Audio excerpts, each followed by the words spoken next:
je disais, jusqu'à ma mort ou son retour.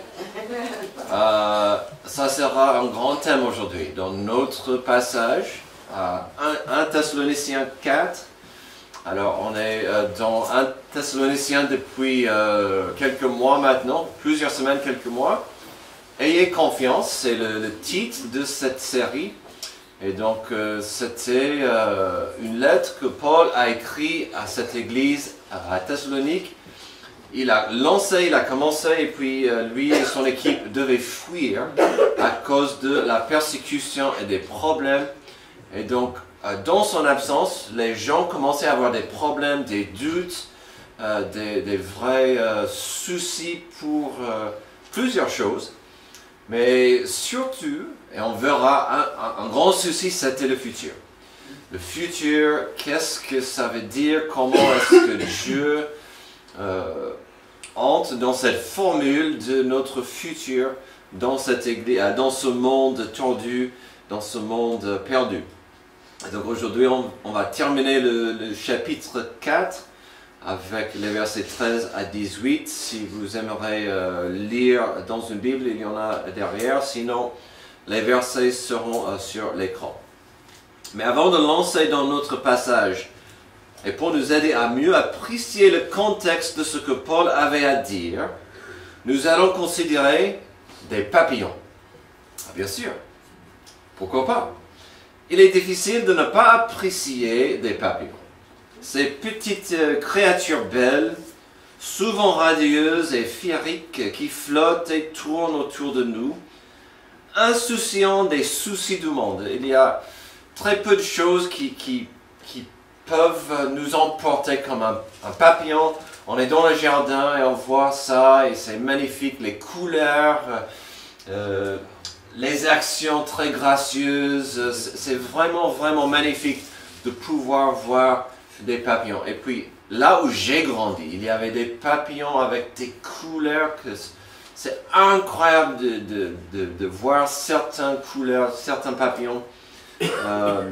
Mais c'est vraiment, vraiment impressionnant. Cette notion est évidente quand on considère le marketing du papillon. Je ne sais pas pour vous, mais quand je vois sur les chemises ou les t-shirts, je ne vois pas des moustiques. Non, il y a souvent un papillon. Il n'y a pas de chenille sur un sac à dos. Mais on voit des papillons. On pourrait voir les papillons sur des boucles d'oreilles, des bijoux de toutes sortes. Même, je vois de temps en temps, plus sur des filles que des garçons, des tatouages, des papillons. Alors, c'est vraiment quelque chose qui nous emporte. On aime bien ce monde, cette idée des papillons. Ça nous emporte. Ça serait tout à fait pardonnable si quelqu'un oubliait ou ne pensait pas trop aux étapes précédentes quand même de la vie d'un papillon. Le premier stade, c'est le stade de l'œuf. Ça dure entre 3 et 8 jours. Après que la femelle a pondu ses œufs, par centaines parfois, les chenilles se forment à l'intérieur. Ensuite, il y a le stade de la larve. C'est la période du développement après l'éclosion de l'œuf. À ce stade, la chenille grandit très vite en mangeant une quantité considérable de nourriture, comme un ado. Comme elle possède, je ne dirai pas des noms, comme elle possède un squelette externe, pour grandir, elle doit en changer. Elle subit alors plusieurs mues, c'est-à-dire qu'elle change de peau, un peu comme un ado. Ensuite, il y a l'âge adulte que nous appelons nymphe ou chrysalide, et dans laquelle elle passe à nouveau une période très variable s'étendant sur quelques jours, semaines ou mois.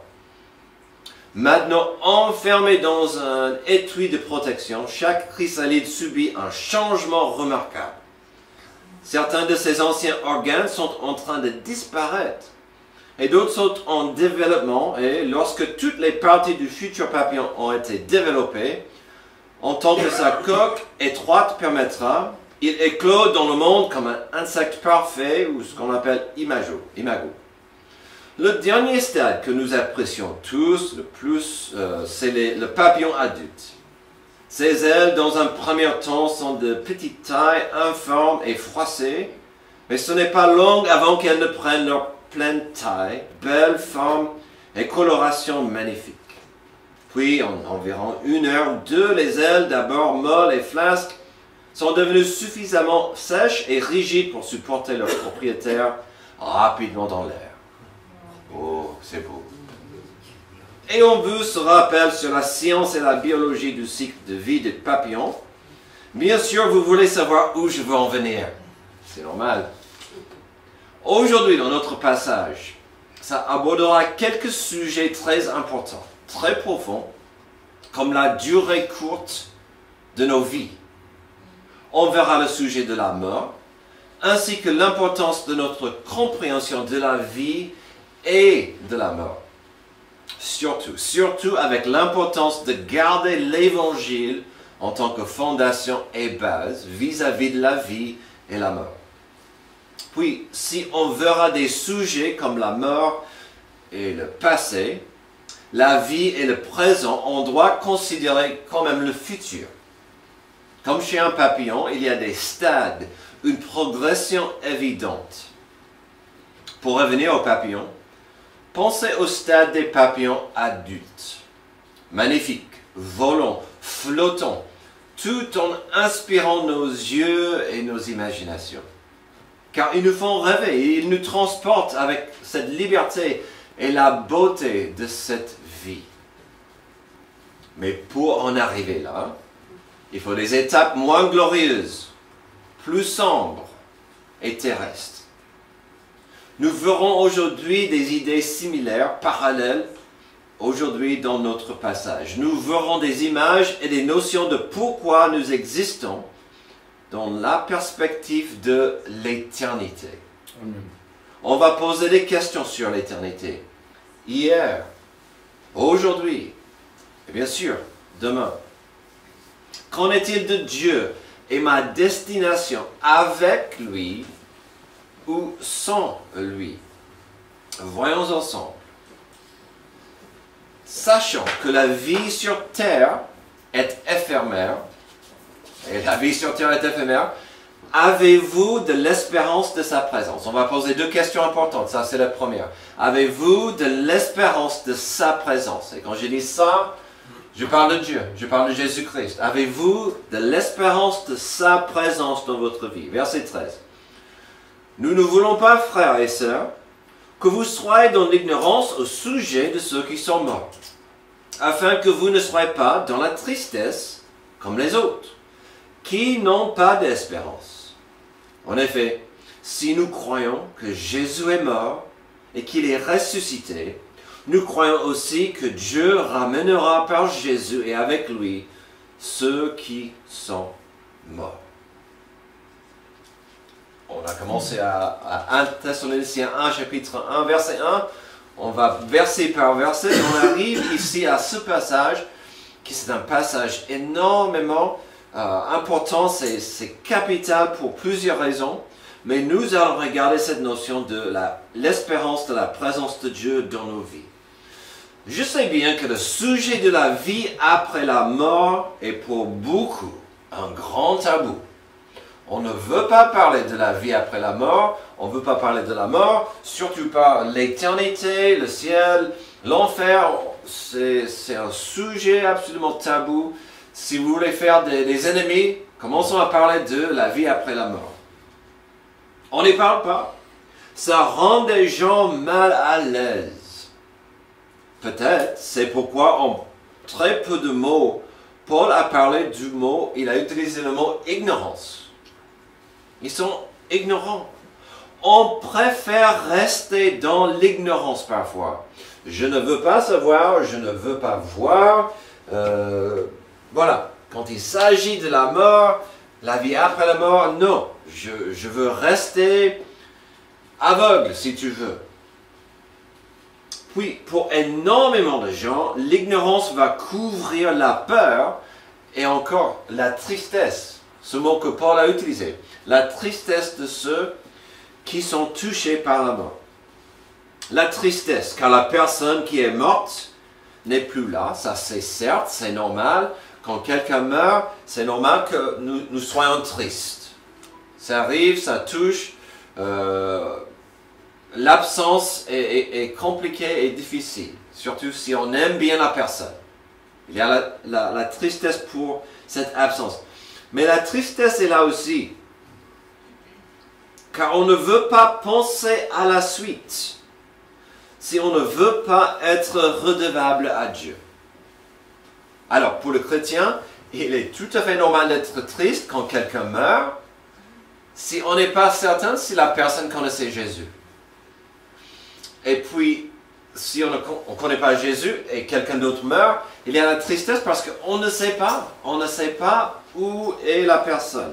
On a parlé tout à l'heure de cette notion Socrate et son collègue philosophe qui a dit « il n'y a rien après ». Et on préfère dire « il n'y a rien après ».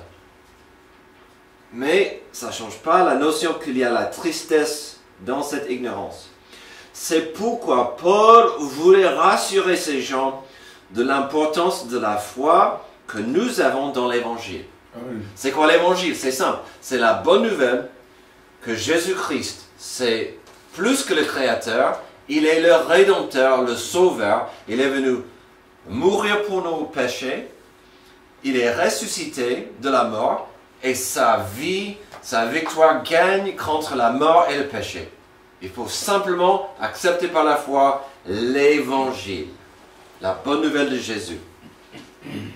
Lorsque vous mettez votre foi, lorsque vous mettez votre vie, votre allégeance, vos priorités dans les mains de Jésus-Christ, le Seigneur des Seigneurs, Amen.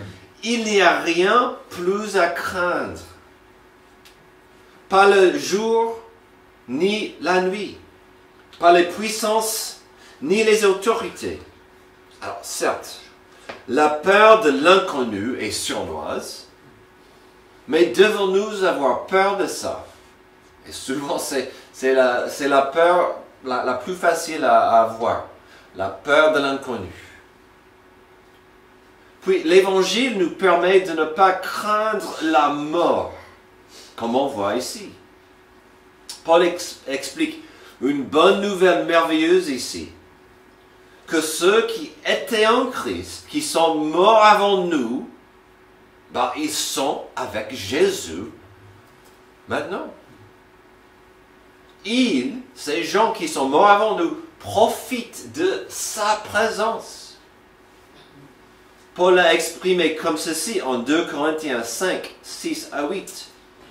Nous sommes donc toujours pleins de confiance et nous savons que tant que nous habitons dans ce corps, nous sommes loin de notre patrie, loin du Seigneur. Amen. Car nous marchons par la foi et non par la vue.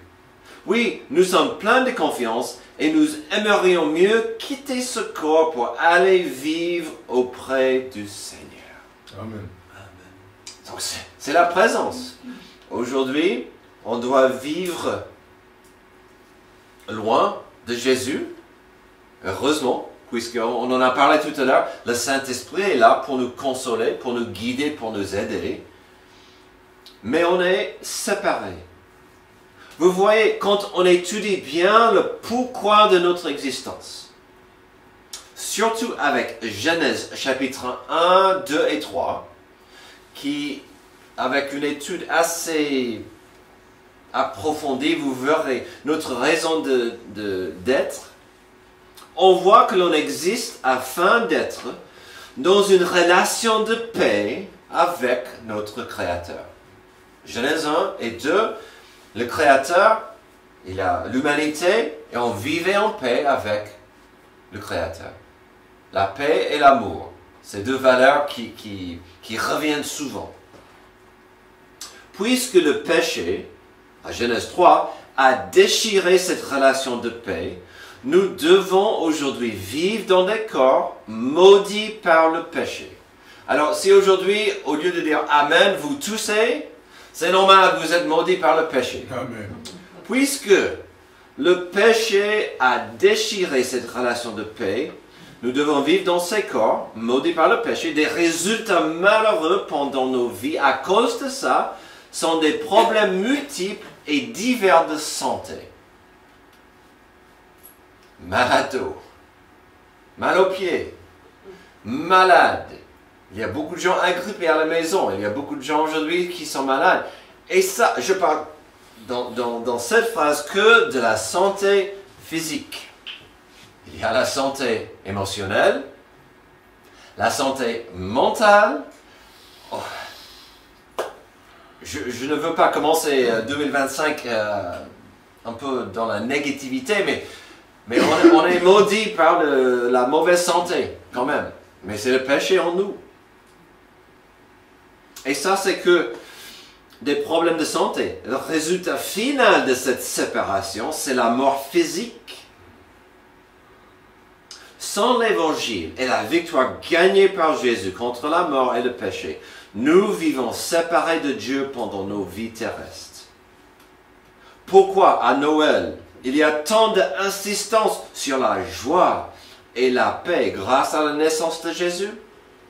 Car il est venu afin de nous offrir une restauration entre nous et Dieu. On entend souvent, on lit souvent dans l'histoire de Noël, il y a la paix et l'amour. C'est ça, Jésus est venu pour nous donner la paix et l'amour avec le Père. Revenons au verset 14 dans notre passage. En effet, si nous croyons que Jésus est mort et qu'il est ressuscité, voici l'évangile, nous croyons aussi que Dieu ramènera par Jésus et avec lui ceux qui sont morts. Ceux qui sont morts déjà, qui ont mis leur foi en Jésus, leur Rédempteur, sont avec lui. Enfin, la séparation n'y est plus, leur destin est complet. C'est pourquoi il peut parler de la joie, la paix, l'assurance. Quelle assurance de savoir que nous avons des bien-aimés qui sont partis, mais qui sont avec Jésus. Sinon, comment on pourrait vivre sans cette joie, cette paix? Mais la vie est éphémère. Avant de continuer, la question s'impose. Avez-vous l'espérance de sa présence? Jésus est venu sur terre afin de fournir pour nous le moyen d'avoir la paix définitive avec Dieu. Donc cette question, c'est pour chacun de nous, nous les vivants. Il ne faut pas quitter ce lieu sans avoir répondu positivement à la question. Avez-vous cette espérance? Avez-vous cette paix? Avez-vous la présence de Jésus dans votre vie? Amen. Il n'y a pas une question, il n'y a pas un sujet plus important que celui-là.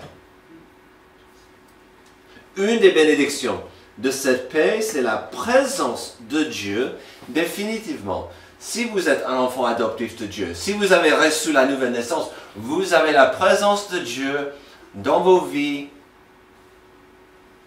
toujours. C'est-à-dire, lorsqu'on accepte l'Évangile, on est né de nouveau, on reçoit un nouveau cœur spirituel. Aussi, on reçoit dans nos vies l'Esprit Saint qui vient y vivre pour nous encourager, pour nous sceller, pour nous guider. Et non, Antoine et moi, on n'a pas parlé ensemble avant. Mais c'est intéressant de voir combien de parallèles on voit entre l'étude de 10 heures et ce passage. L'Esprit Saint est là, il vit en nous pour nous guider, pour nous aider, pour nous sceller. Alors posez-vous la question alors. Sachant que la vie est éphémère, ai-je l'espérance de sa présence? Deuxième, sachant que la vie sur terre est éphémère, avez-vous de la confiance dans son plan? Le plan de Dieu. Il connaît mieux l'avenir que moi. Moi, je ne vois rien. Est-ce que nous avons la confiance dans son plan? Verset 15. Voici ce que nous vous déclarons d'après la parole du Seigneur. Nous les vivons, rester pour le retour du Seigneur, nous ne dévancerons pas ceux qui sont morts. En effet, le Seigneur lui-même a un signal donné à la voix d'un archange et au son de la trompette de Dieu descendra du ciel et ceux qui sont morts en Christ ressusciteront d'abord.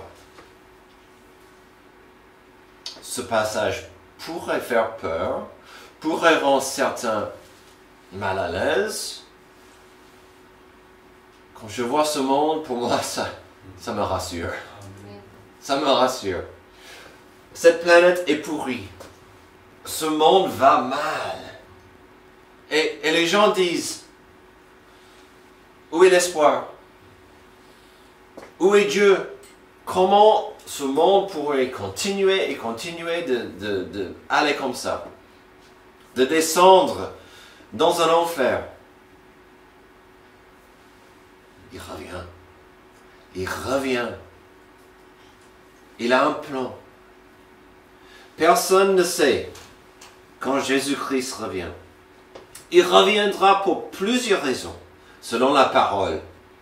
À la fin des temps, il reviendra pour juger un monde rebelle. Les gens qui aimeraient voir la justice de Dieu, elle vient. Ça ne sera pas beau. Il reviendra aussi pour faire face à l'opposition et la rébellion de sa propre création. Et sa propre création devient de plus en plus rébellieuse envers Dieu. Dieu, si tu existes, casse-toi. On va agir comme si tu n'es pas là. Dieu a une limite de sa patience.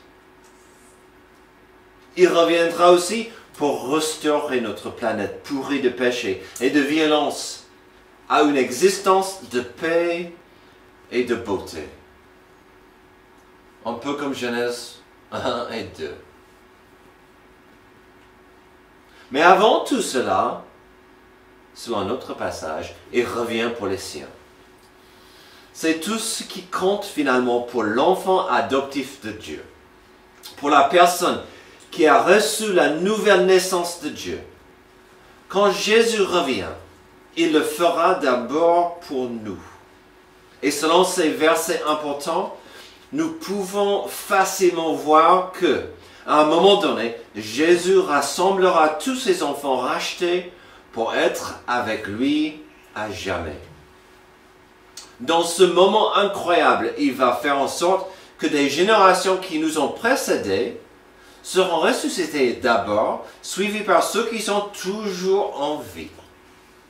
Ça sera un moment énorme quand il va rassembler tous ses enfants adoptifs pour être avec lui dans les nuées. Incroyable. Encore, si je peux me permettre, une bonne raison de penser à la sanctification. Amen. Serons-nous dignes, propres,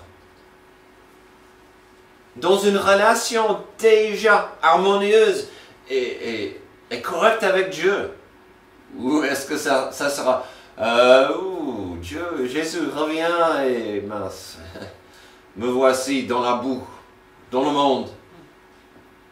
Regardez encore les versets 17 et 18. Ensuite, nous qui serons encore en vie, nous serons tous ensemble enlevés avec eux sur des nuées à la rencontre du Seigneur dans les airs. Et ainsi nous serons toujours avec le Seigneur. Encouragez-vous donc les uns les autres par ces paroles. Nous serons enfin et toujours avec Jésus dès ce moment. Par la foi, nous savons qu'on sera avec Jésus. Nous avons l'Esprit Saint en nous pour nous encourager, pour nous consoler. Et quand ce moment arrive, on sera avec Jésus-Christ. À jamais. Notre premier point, c'était « Avez-vous l'espérance de sa présence ?» Puis ici, nous voyons l'importance de comprendre le plan de Dieu et d'avoir confiance, de mettre votre foi dans le plan de Dieu. malgré la folie de ce monde, en dépit de l'injustice et la méchanceté dans notre monde. La justice de Dieu va tomber et va juger. Mais dans son plan se trouve la miséricorde et la paix dans sa présence pour les siens. Finalement, la totalité de notre passage d'aujourd'hui tourne autour de la présence de Dieu. Si vous ne l'avez pas, forcément, vous aurez des énormes soucis de paix dans ce monde tordu. Amen. Si vous avez la présence de Dieu, vous avez accès aujourd'hui à la paix de notre Créateur et de notre Rédempteur, le Prince de la paix. Mais il faut mettre votre foi, votre confiance dans le plan de Dieu, car le futur lui appartient. Aussi, si vous avez cette rassurance que nous venons de voir, quand Jésus revient pour juger, il prendra soin des siens d'abord. Pourquoi? Afin que nous soyons définitivement dans sa présence glorieuse, telle comme il nous a créés dès le début. Genèse 1 et 2 sont tellement importants de comprendre le pourquoi de notre existence. On est censé avoir cette relation d'amour et de paix avec Dieu. Chose qui a été retirée, déchirée par le péché. Un jour, je serai avec Jésus-Christ. Amen. Je l'espère vous aussi. La semaine dernière, je vous ai rappelé d'un passage que nous avons vu il y a quelques semaines, à la fin du chapitre 3. Il s'agissait d'une belle et profonde prière, remplie de bénédictions et désirs. Aujourd'hui, étant notre premier dimanche de janvier, on pourrait presque dire que cette prière ferait un beau discours pour le nouvel an. Je vais vous le lire. 1 Thessaloniciens 3, 11 à 13. Que Dieu lui-même, notre Père et notre Seigneur Jésus-Christ dirigent notre parcours jusque chez vous. Que le Seigneur fasse grandir et déborder l'amour que vous avez les uns pour les autres et pour tous les hommes, à l'exemple de celui que nous avons pour vous. Qu'il affermisse ainsi votre cœur pour qu'il soit irréprochable dans la sainteté devant Dieu notre Père, lors du retour de notre Seigneur Jésus avec tous ses saints. Alors, dimanche dernier, je vous ai proposé que cette prière n'était pas simplement un bel discours lancé dans l'air, mais qu'après, Paul a quand même développé la prière avec des étapes pratiques. Nous avons vu la semaine dernière comment dans la première moitié du chapitre 4, il a expliqué et montré comment mieux grandir dans l'amour et de développer sa sanctification. On a vu ces valeurs dans la prière. Verset 12, que le Seigneur fasse grandir et déborder l'amour que vous avez les uns pour les autres. Et puis au chapitre 4, on a vu, il a commencé de parler vraiment de cet amour qu'on est censé avoir et développer au sein de notre Église, mais aussi dans la communauté. Et puis, dans la prière, il parle au verset 13, qu'il affermisse ainsi votre cœur pour qu'il soit irréprochable dans la sainteté devant Dieu notre Père. Donc, nos témoignages comptent. Et donc, on a vu la semaine dernière l'importance de nos témoignages, comment on est censé être sanctifié, consacré à Dieu, de ne plus vivre dans la débauche sexuelle, que nos témoignages au boulot soient corrects, que nous vivons et que nous gagnons nos vies et pas être vraiment des gens qui ne sont pas responsables et matures, que nos vies brillent pour Dieu finalement. Mais si je peux vous avouer quelque chose, j'ai dit que la première moitié du chapitre 4, c'est le développement pratique de sa prière au chapitre 3. Mais en fin de compte, je ne visais pas assez grand. Aujourd'hui, je suis prêt à dire que tout le chapitre 4 est le développement de la prière. Car comment a-t-il terminé sa prière? Après avoir parlé de l'importance de l'amour et l'importance de leur témoignage et la sanctification, il a mentionné l'importance du retour de Christ. Donc, dans le chapitre 4, il revient pour couvrir tous ces points importants de sa prière pour eux, y compris l'importance de vivre aujourd'hui dans la vérité de la présence de Dieu. Pourquoi? Car Jésus-Christ revient.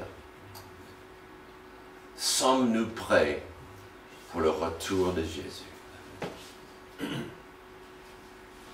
Est-ce que notre passage du jour contient des doctrines et des vérités profondes pour l'Église, même pour la planète entière vis-à-vis de la fin des temps, certes, mais ne ratons pas l'importance de la beauté simple du passage.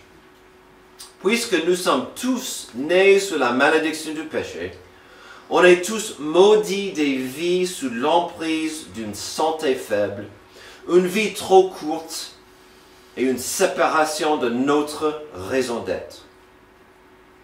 La paix et l'amour de Dieu qui est censé couler dans nos vies de tous les jours. Si je ne meurs pas avant le retour de Christ, un jour je le verrai dans les nuées. Et à ce moment-là, je comprendrai mieux ma raison d'être, de profiter pleinement de la présence de Jésus-Christ. Comme un papillon qui enfin quitte des contraintes et des restrictions de sa vie ancienne, j'aurai une paix totale auprès de mon Rédempteur. Encore, on arrive à la notion simple de notre chapitre. La paix et l'amour ici-bas en attendant ce jour glorieux de son retour. La question s'impose. Que feriez-vous avec l'invitation de Jésus-Christ?